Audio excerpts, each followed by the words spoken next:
and gentlemen, welcome back to my YouTube channel. My name is Constantinide, and as you can see, I've got a different setting. I'm actually standing, and that is because I feel a bit more natural standing, because at the court I do stand to address the judge, and somehow I am addressing you every time. Let me know what your thoughts are. Do you like me sitting or standing?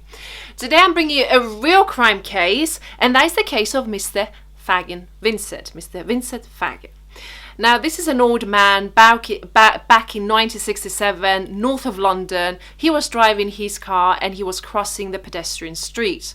Now, PC Morris, a police officer, saw him and actually requested for him to reverse and come closer to him. Now, when he was directing him towards himself and to park near the curb, Mr. Fagin parked it a bit further from the curb, and the police officer literally pointed out to him where exactly he wanted him to park. Now, Mr. Fagin, this is my interpretation of it. I thought he didn't quite like his attitude, maybe. And then what he did, he parked his car on his left foot. The police officer starts shouting, and he starts shouting, "Get off, you are on my foot." And he repeated that several times.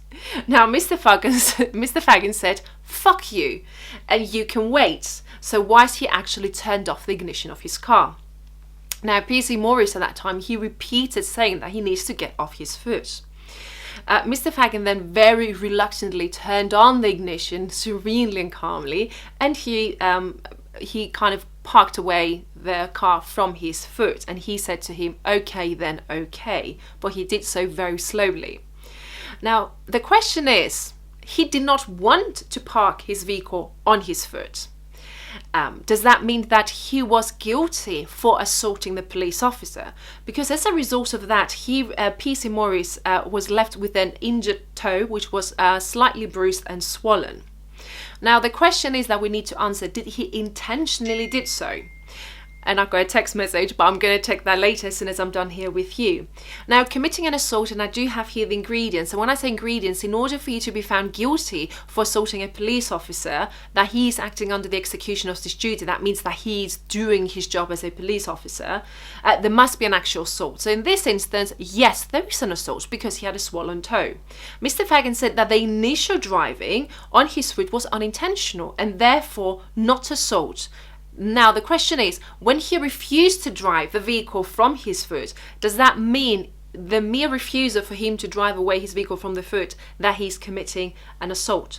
The Court of Appeal dealt with this crucial question. It's quite interesting because what they said, and especially James Justice said, that both elements of actus reus and mens rea, and for all my non-legal friends, actus reus means the actual act. So the fact that he parked the car, it's the actual act, and then the mens rea is the intention, which it could either be intentionally or recklessly. So did you intend to do it, or were you reckless in doing so? So this judge said that the both elements of actus reus and mens rea must be present at the same time. It is not necessary for the mens rea, for your intention, for your thinking when you're doing it, to be present at the inception of your act. It could be superimposed on an existing act. So the fact that he parked on his foot initially was unintentionally, but then the continuity of the act, he realized that and he remained parked on his foot, then he was indeed guilty for assaulting the police officer.